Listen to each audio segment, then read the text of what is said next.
Hello everyone. Thank you so much for watching the Peril In Pinebrook campaign. Hopefully you guys liked it a lot. It is a very short and simple and easy to follow campaign, especially for new DMs and new players alike.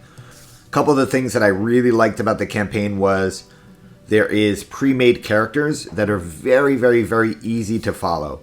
So you can see I'll put one of the character sheets here and you guys can kind of take a look. It got rid of a lot of, or not got rid of, but simplified a lot of the things that you have. So instead of having, a whole thing of a stat block of Arcana, History, Investigation, Nature, Animal Handling, blah, blah, blah, blah, blah, it kind of just gives you what you're good at as a character and also gives you Great Axe attack or sword attack, or for the Cleric, it has a healing spell. For the Wizard, it has a couple spells that you can use. And then just how many times you can use them a day. This really simplified combat, and it made the characters really easy to follow, which for a new player, I think is absolutely golden. Also, as a new DM, when you're trying to learn the rules and trying to do combat for, the first time maybe, it makes it really easy as well. One thing that I did do was I allowed my characters to name their own characters just because I wanted them to feel more connected to them and make them kind of more real for them. So that's why if you watch the videos, the names don't really match up, but they have all the archetypes. They have a rogue, they have a cleric, they have a fighter warrior, they have a wizard sorcerer.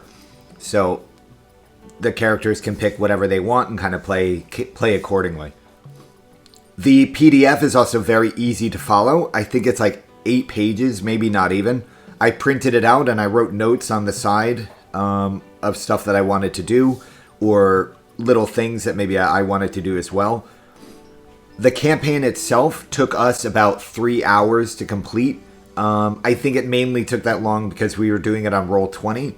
I found all the maps myself using Google and it was pretty easy. I just typed in to Google search what I wanted, came up with some free maps, downloaded them, I threw them into Roll20.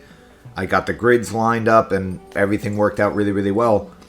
However, just dealing with Roll20, new players that don't really know Roll20 that well as well, just took a little bit more time than it probably should have.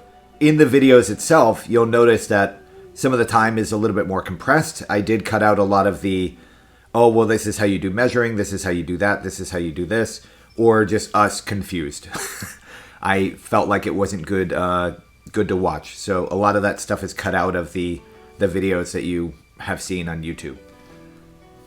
One of the only things I didn't like about the campaign was when you get to the dragon mirror, that puzzle or that riddle or whatever, it's just way too easy. It's really designed for a younger audience trying to get into D&D, but I think it works well for adults too, especially for those who are just getting started. I tried to think of something clever to put there, but I just couldn't because I just didn't know what to do. However, I will say this, when you're dealing with a new party or new players, you don't want to overcomplicate it either because you want them to feel strong, you want them to feel victorious and things like that. The other really good thing about this is it only took about 2 to 3 hours to do and the prep time was very minimal. For me, the longest thing was doing everything into Roll20. I had to find the maps, I found the tokens, I had to load everything in. And I know that doesn't sound like a lot, but when I didn't know how to use Roll20 that well, you can even see I don't even use the DM layer versus the player layer, and the Fog of War I didn't really utilize that well either. This is also using the Roll20 free subscription, so I might be getting the Roll20 premium for later. The experience that I got from running this campaign that I'm going to bring into my campaigns in the future were invaluable. The good thing about this campaign is it gives you a good outline for how to run a session and how long things can take. Even going up the ice wall took longer than I thought it would, but trying to give the players freedom to kind of work their way through things and do what they want to do, I think is really important. This also can show how long combat can take. Sometimes it could take a little bit longer than other things.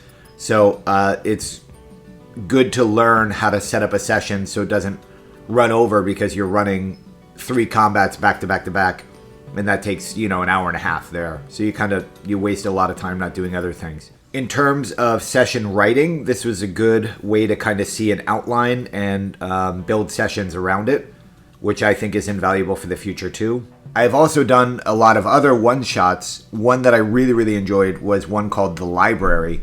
I hand drew the maps. We did it in person at my parents' house. It was a lot of fun. It's another beginner-friendly adventure, and I'll put the link down below as well for that one. I found it on Reddit, believe it or not, and I think it's a great campaign. Hopefully you guys enjoyed this campaign enough to stick around and join us for our man campaign, Asconia. It should be coming out, I'm thinking maybe the second week of March, but I'm not entirely sure yet. We do have our session 2 coming up. The episodes are probably going to be about a half an hour each as of right now, but we'll kind of see what happens. Thank you all so much for watching, and I hope you come back and adventure with us. Peace.